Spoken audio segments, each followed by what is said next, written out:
আমাকে যেই মানুষটি বিয়ে করল তার আগের স্ত্রীর একটা ছেলে সন্তান আছে। তার স্ত্রী মারা গেছে। এখন তার ছেলেটিকে দেখাশোনা করার জন্য আমাকে বিয়ে করেছে। ছেলেটার নাম রাজু। বয়স 12 বছর হবে। আমিও জেনেই বিয়ে করেছিলাম। আমার স্বামী আমায় বিয়ে করেছিল তার কারণ তার ছেলে রাজুকে দেখাশোনা করার জন্য।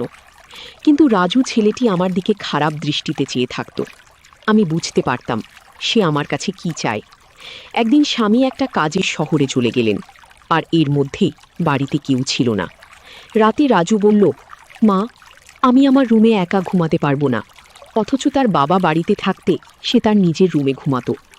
আমার রুমে ঘুমানোর জন্য আমার প্রতি রাতে বলতো। আমার আসল মা বেঁচে থাকলে আমাকে না করতে পারতো না। তুমি মুখে মুখে না করে দিলে এসব বলে কান্না করতে লাগলো। আমি বলেছিলাম, এখন তুমি বড় হয়েছ, তোমার আলাদা রুমে ঘুমাতে যাওয়া উচিত। রাজু মাঝে মাঝে আবদার করত আমি যেন তাকে গোসল করিয়ে দেয়। একদিন তার কান্না দেখে এবং কেন আমার রুমে ঘুমাতে চাই এই বিষয়টা জানার জন্য আমি বললাম, ঠিক আছে, তুমি আজ আমার রুমে থাকবে। রাত যখন 3টে বাজে তখন রাজু আমার সাথে যা করেছিল তা শুনলে তোমাদের চোখ কপালে উঠে যাবে। তাহলে আসল ঘটনাটা বলি। তার আগে আপনারা যারা আমাদের এই ছোট্ট চ্যানেলটির নতুন দর্শক, তারা চ্যানেলটি সাবস্ক্রাইব করে আমাদের সাথে থাকবেন। আজ আমার বিয়ে হয়েছে, বাকি সব নতুন বন্ধুর মতো। আমিও আমার বাসুর ঘরে বসে আছি, কিন্তু আজ আমার মনে নেই, কোনো সংকোচ নেই, কোনো স্বপ্ন আর নেই। নতুন সংসার সাজানোর ইচ্ছা। কারণ আজ প্রথমবার নয় যে আমি এভাবে নতুন বউ সেজে বসে আছি। এর আগেও ছিল এরকম একটি রাত, যে কারোর জন্য এভাবেই বসেছিলাম। আজ হয়তো সব একই রকম, শুধু মানুষটি বদলে গেছে। হঠাৎ দরজা থেকে কারো আসার আওয়াজ শুনলাম। সে আর কেউ নয়, আমার নতুন স্বামী শাহজাহান। আমি উঠে সালাম করলাম। শাহজাহান বলল, সালাম করা লাগবে না, বরং আপনি বিছানায় শুয়ে পড়ুন, আমিও সোফায় শুয়ে পড়ি। সালমা বলল, না, আপনি বিছানায় ঘুমান, আমি সোফায় থাকতে পারবো। শাহজাহান বলল, দেখুন, আমরা দুজনের কেউই এই বিয়ে মানি না। দুজনেরই আলাদা আলাদা কারণ আছে বিয়ে করার, কিন্তু আমরা একজন অন্যজনের সম্মান তো করি। আর আমি এরকম ব্যক্তি না যে আমি বিছানায় ঘুমাবি আর কোনো মেয়েকে এইভাবে সোফায় কষ্ট করে ঘুমাতে দেবে। আপনি আমার স্ত্রী, তাই আপনার খেয়াল রাখা আমার দায়িত্ব। আর আপনি যদি আমার এতটুকু সম্মান করেন তবে বিছানায় ঘুমিয়ে পড়ুন। আমিও মাথা নেড়ে সম্মতি দিলাম আর বিছানায় শুয়ে পড়লাম। এবার বলি, আমাদের বিয়েটা কিভাবে হলো। মিস্টার শাহজাহান চৌধুরী শহরের অনেক বড় একজন ব্যবসায়ী। আমাদের বিয়েটা পরিবারের সম্মতিতেই হয়েছে। বলতে গেলে পরিবারের জন্যই হয়েছে। অবশ্য আমাদেরও অসম্মতি ছিল না। আজ আমরা দুজনে এক পবিত্র বন্ধনে আবদ্ধ, কিন্তু এই বন্ধনে কোনো মনের জায়গা নেই। কারণ আমাদের দুজনের মনে যে অন্য কারো নাম আগে থেকেই লেখা। মানে দুজনের মনেই অন্য কারো মায়ায় জড়িত, অন্য কারো কাছে আমাদের মন বন্ধক রয়েছে। ভাবতেই চোখ দিয়ে এক ফোঁটা জল বয়ে গেল। বিয়েটা দুজনেই করেছি, কিন্তু এই বিয়েতে কোনো ভালোবাসা নেই, শুধু রয়েছে দায়িত্ব। তা নিয়ে আমাদের বিয়ের আগেই চুক্তি হয়েছিল, উনি আমার দায়িত্ব নেবে, আর আমি ওনার পরিবারের আর ওনার ছেলে রাজুর, ওনার মরিয়াপুর ছেলে। মরিয়াপু কি, তাই তো ভাবছেন? শাহজাহানের প্রথম স্ত্রী। তিনি এখন আর এই পৃথিবীতে নেই। 3 বছর আগে ইহকাল থেকে পরকালে প্রস্থান করেছি। বিয়ের আগে তার ছবি দেখে জানতে পারলাম সে আর আমি একই ভার্সিটিতে ছিলাম।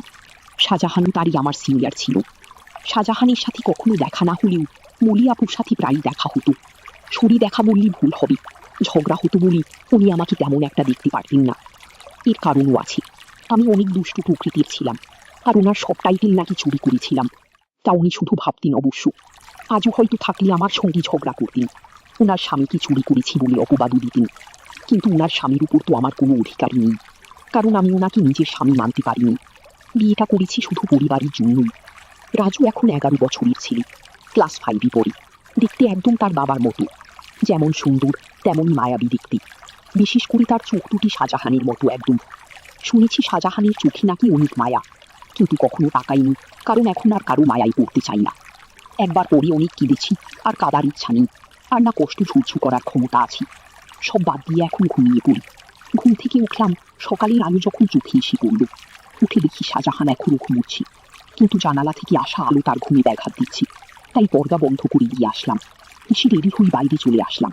এসে দেখি আমার শাশুড়ি মা আর ভাবি আগে থেকেই উঠেছে। আরে বৌমা, তুমি এত সকালে কেন? আমি বললাম, আসলে মা, ঘুম ভেঙে গিয়েছিল। তাই ভাবি, তা ঠিক আছে, কিন্তু আমাদের নতুন বৌমা কোনো সাজিনা না, না কোনো গহনা, যাও পরে আসো। ভাবি, আসলে আমার সাজা পছন্দ না। ভাবি বলল, জানি, তাই তো গতকাল নিজের বিয়েতেও সজেনি। মা বলল, বিয়েটা কি তেমনভাবে হয়েছে নাকি, তোর বিবরের জন্য কিছুই করতে পারলাম না। ভাবি বলি, থাক মা, বাদ দিন মা, আমাদের নতুন বৌমা তো এমনিতেই চাঁদের টুকরা, এই সাজা গোছা লাগবে না। ভাবি, আমি বুঝি সুন্দর না। মুখ গোমরা করে মা বলল, তুইও খুবই সুন্দর, কিন্তু মা জানো, আমি ছেলে হলে ঠিকই প্রেমে পড়তাম। আমার জাতু এত সুন্দর, সবাই হাসাহাসি করত। সালমা বলল, মা, আমি আপনাদের জন্য চা বানিয়ে আনি। মা বলল, আরে না, তুই বস, আমরা সব করব। সালমা বলল, মা, আমার ভালো লাগে না এমনি বসে থাকলে। মা, কিন্তু সালমা প্লিজ মা। ভাবি বলল, আচ্ছা, তাহলে আমি সাহায্য করি, আর সাথে অনেক গল্প করব, কেমন? সালমা, আচ্ছা। সালমা চা বানালো আর রানুও ভাবির সাথে গল্প করলো। আসলে গল্প করছিল না, শুধু শুনছিল চা বানানো। শেষে নিয়ে এসে দেখে মা, বাবা আর শাহজাহানের ভাইয়া বসে আছে, বসে বসে গল্প করছে। সবাইকে চা দিল। বাবা বলল, অনেক মজা হয়েছে, তোমার চায়ের থেকেও মজা হয়েছে। শাহজাহান, হ্যাঁ, অনেক অনেক ভালো হয়েছে। রানুকে একটু চা বানানো শিখিয়ে দিয়ে। রানু, কি এত বড় কথা, কাল থেকে 7 দিন তোমার চা বন্ধ। বাবা বলল, না না, আমি তো দুষ্টুমি করে বলেছি, তুমি তো জানো আমি চা ছাড়া থাকতে পারি না। এভাবে সবাই চা খেয়ে নিলাম। তারপর আমি আমার স্বামী রুমে গেলাম। গিয়ে দেখি অবাক কাণ্ড। শাহজাহানের ছেলে, অর্থাৎ আমার স্বামীর ছেলে, তো আমারই ছেলে, সে তো বড় দুষ্টু হয়ে গেছে, অল্প বয়সী মনে হয় পেকে গেছে। গিয়ে দেখি একটা পুতুল হাতে নিয়ে বলছি, তুমি কবে আমার হবে মা, কবে আমায় কাছে টেনে নেবি, আমি যে আসতে পারছি না মা। আমি অবাক হয়ে তার কথাগুলো শুনতে পেলাম। কোন মা কিসে চায়, আর মায়ের কাছে তার কিসের চাওয়া, আর তার মা তো বেঁচে নেই, তাহলে আমাকে নিয়ে কিছু বলছে নাকি? এত ছোট ছেলেই বয়সে পেকে গেছে, কি বলছে কিছুই বুঝতে পারছি না। কিছুদিন পর আমার স্বামী ব্যবসার কাজে বাইরে গেলে কিছুদিনের জন্য রাজু ছেলেটি আমার দিকে সবসময় এক অদ্ভুত দৃষ্টিতে তাকিয়ে থাকে। মনে হয় তার চোখের ভিতর হাজারো পিপাসা। আমি হঠাৎ জিজ্ঞেস করলাম, এই রাজু, তুমি এভাবে আমার দিকে তাকিয়ে কি দেখছো? আমি আপনার চেহারা দেখছি, আপনার চেহারায় এতটাই মায়া যে আপনার চেহারায় আমি একটা অদ্ভুত জিনিস দেখতে পাই। আমি তো তার কথা শুনে অবাক, এতটুকু বাচ্চা ছেলে এসব কি বলি। হঠাৎ আমাকে জিজ্ঞেস করে ফেলল, আচ্ছা মা, তুমি বাবাকে কেন বিয়ে করলেন? আমি বললাম, দেখো, তুমি ছোট মানুষ, আর তাই তোমাকে দেখাশোনার জন্য তোমার বাবা আমাকে বিয়ে করেছে। রাজু ইদানিং দেখছি আমার দিকে অদ্ভুত দৃষ্টিতে তাকিয়ে থাকে। আমি যেখানে যাই সেখানে আমাকে ফলো করে। আমি গোসল করতে গেলাম। রাজু বলছে, মা, অনেক দিন হলো আমার মা আমাকে গোসল করিয়ে দেয় না, আমাকে ভাতও খাইয়ে দেয় না। মা, তুমি তো আমার মা, যেহেতু আমার আগে মা মারা গেছে, এখন আমার মা হিসাবে আমার আব্বু তোমাকে বিয়ে করে এনেছে মায়ের শূন্যতা পূরণ করার জন্য। মা, আমাকে তোমার হাতে গোসল করিয়ে দাও। আমি বললাম, দেখো রাজু, তুমি যখন ছোট ছিলে তখন তোমার মা তোমাকে গোসল করিয়ে দিত, আর এখন তো তুমি বড় হয়েছ, তুমি নিজ হাতে গোসল করতে শিখেছ, তাই এখন আর আমি তোমাকে কিভাবে গোসল করিয়ে দেই? তুমি নিজেই করতে পারবে বাবা। সৎমা পর কখনো মা হয় না। আমি বুঝতে পারলাম আমাকে তোমার কোনো হেল্প করতে হবে না। এই বলে রাজু চলে গেল। আমি চিন্তা করলাম, আমার কি কোথাও ভুল হয়েছে? আমি তো এখন তার মা, আর তাই মা হিসাবে আমার কর্তব্য পালন করা উচিত ছিল। কিন্তু তার বাবা বাড়িতে থাকাকালীন আমার হাতে গোসল করতে চাইতো না। আজ বাড়িতে তার বাবা নেই। আসলে কারণটা কি, বিষয়টা আমি কিছুই বুঝতে পারছি না। এসব ভাবতে ভাবতে রাতের রান্না শেষ করে আমার রুমে গিয়ে রাজুকে ডাক দিলাম।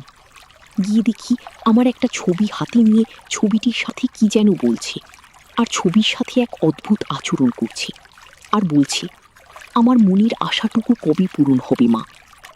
রাজু চোখের পানি ছেড়ে কান্না করছে আর বলছি। আমি ডাক দিলাম, রাজু, তুমি কান্না করছো কেন? তোমার কি হয়েছে? কিছু হয়নি মা, আমি আসছি, তুমি যাও। আমি এক গভীর চিন্তায় পড়ে গেলাম। রাজু আমার কাছে কি চায়? তার দৃষ্টিভঙ্গি আমার কাছে স্বাভাবিক মনে হচ্ছে না। রাজু খেতে বসলো আর তার মাকে বলতে লাগলো, মা, আজ রাতে আমি তোমার রুমে ঘুমাবো। আমার ওই রুমে একা একা ঘুমাতে ভয় লাগে। আমি বললাম, রাজু, তুমি এখন বড় হয়েছ, তোমার ভয় পাবার কথা না। তুমি তোমার রুমে ঘুমাও, কিছু হবে না। রাজু আমার কথার জবাবে বলল, আরে মা, আমার আসল মা যদি বেঁচে থাকতো তাহলে এভাবে মুখে মুখে না করতে পারতো না। আমার সব ইচ্ছা আমার মা পূরণ করত। আচ্ছা রাজু, তোমার কাছে একটা প্রশ্ন। তোমার আব্বু যখন বাড়িতে ছিল তখন তুমি তোমার সব আবদারের কথা বলতে না? এখন তোমার আব্বু বাড়িতে নেই আর এখন তোমার অনেক আবদারের কথা বলছো কেন বাবা? মা, তুমি আমার কষ্ট বুঝবে না। আমি তো কিছুই বুঝি না, সব তুমি বোঝো।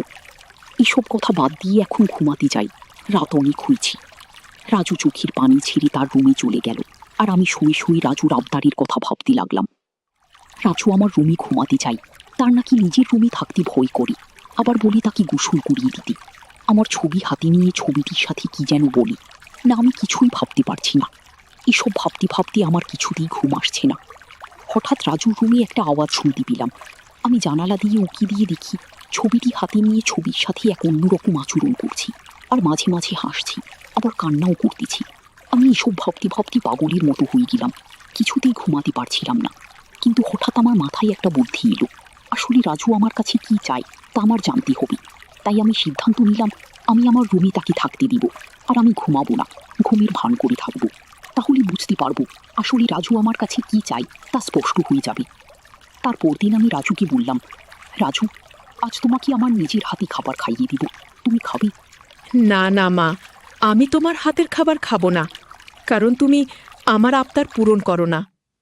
ঠিক আছে বাবা, তোমার সব কথা রাখবো। তুমি এবার আমার হাতে রান্না করা খাবার খেয়ে নাও। সত্যি বলছো মা? সত্যি, 3 সত্যি। এবার রাজু খুশি হয়ে সে আমার হাতের খাবার খেলো। ঠিক আছে বাবা, তাহলে তোমার আজকে তোমার রুমে থাকতে হবে না, তুমি আমার রুমে ঘুমাবে। কারণ আমি এখন বুঝতে পারছি বড় রুমে থাকতে তোমার ভয় লাগে, তাই না? তাহলে তুমি আমার কষ্ট বুঝতে পেরেছ। তারপর রাজুর বাবার ফোন আসলো। সে ফোনে জানিয়ে দিল আমার আসতে আরো 15 দিন দেরি হবে, তুমি ছেলের প্রতি খেয়াল রেখো। আমি মনে মনে একটু খুশি হইলাম, কারণ যদি আমার স্বামী এসে পড়তো তাহলে রাজু আমার কাছে কি চায় তা হাতে নাতে ধরতে পারতাম না। ভালোই হলো। তারপর রাতের খাবার খেয়ে রাজুকে ডাক দিলাম, রাজু, তুমি আমার রুমে আসো। আজ তুমি আমার রুমে ঘুমাবে, শুধু আজ নয়, যতদিন তোমার বাবা আসবে না ঠিক ততদিন পর্যন্ত, বুঝলি? লক্ষ্য করলাম রাজু অনেক খুশি হয়েছে। তারপর রাতে ডিনার করে আমি ঘুমের ভান করে শুয়ে রইলাম। এদিকে রাজু শুয়ে পড়ল। রাত যখন 3টা বাজে তখন দেখি রাজু ধীরে ধীরে বিছানা থেকে উঠে পড়ল। তারপর রাজু ভালো করে আমাকে দেখল আমি ঘুমিয়েছি কিনা। তারপর ধীরে ধীরে আমার কাপড়ের আঁচলটা বের করল, কারণ কাপড়ের আঁচলে আমার ঘরের আলমারির চাবি ছিল। আমি যেন আর না পাই, আর তাই সে ধীরে ধীরে চাবিটা আঁচল থেকে তার হাতে নিয়ে নিল। তারপর আলমারিতে থাকা তার মায়ের স্বর্ণের গহনা ছিল, আর আলমারিটা খুলে সকল স্বর্ণ অলংকার সে একটা শপিং ব্যাগে নিয়ে নিল। ব্যাগ তার রুমে নিয়ে রেখে আসলো।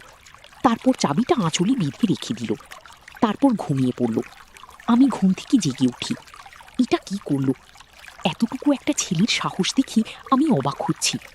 সেসব স্বর্ণ অলংকার চুরি করলো, আর এই বয়সে তার এত স্বর্ণ বা টাকা দরকার কেন? আমি তাকে কিছুই বলিনি। সকালে উঠে রাজু বলল, মা, তাড়াতাড়ি খাবার দাও, আজ একটু জলদি স্কুলে যেতে হবে। ঠিক আছে, আমি নাস্তা দিচ্ছি, খেয়ে স্কুলে যাও। সে তাড়াহুড়া করে খাবার খেয়ে ব্যাগটি নিয়ে ঘর থেকে বের হতেই আমিও তার পিছু নিলাম। তারপর দেখলাম একটা স্বর্ণের দোকানে গিয়ে স্বর্ণগুলো বিক্রি করে দিল। তারপর এই টাকাগুলো নিয়ে কবরের চারপাশে বেড়া দেওয়ার জন্য কিছু সরঞ্জাম কিনল, আর সেই সরঞ্জাম নিয়ে গেল তার আসল মায়ের কবরের পাশে। আর মায়ের কবরের চারপাশে বেড়া দিয়ে খবরটাকে সুন্দর করে তুলল, যেন গরু ছাগল যেতে না পারে। আমি রাজুর এই দৃশ্য দেখে অবাক হয়ে গেলাম। এতটুকু একটা ছেলে, মায়ের প্রতি ভালোবাসা, কিন্তু চুরি করে কেন করল? পরে আমি রাজুকে বললাম, বাবা, আমি তোমার সব কার্যকলাপ দেখেছি, তুমি চুরি করলে কেন?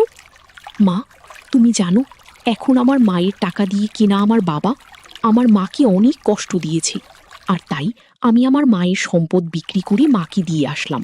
ভালো করিনি মা? বাহ রাজু, তোমার মতো সন্তান যদি প্রতিটি ঘরে ঘরে থাকতো তাহলে পৃথিবীটা অনেক সুন্দর হয়ে যেত। মায়ের প্রতি এমন ভালোবাসা দেখি আমি মুগ্ধ হলাম। সকল দর্শকদের উদ্দেশ্য করে বলতে চাই, যাদের মা বেঁচে আছে তারা খেয়াল রেখো, তাহলে দুনিয়া আখিরাতে শান্তি পাবে, সকল কাজে সফল হবে। আর হ্যাঁ, মা ছাড়া এই দুনিয়াতে আপন কেউ নেই। যার মা নেই তার এই দুনিয়াতে কেউ নেই। বন্ধুরা, আজকের গল্পটা কেমন লাগলো তা কমেন্ট করে জানাবেন। আর আপনারা কোন ধরনের গল্প পছন্দ করেন তাও কমেন্ট করে জানাবেন। সকলে ভালো থাকবেন। দেখা হবে নতুন কোনো ভিডিওতে। ভিডিওটি শেষ পর্যন্ত দেখার জন্য সবাইকে অসংখ্য অসংখ্য ধন্যবাদ।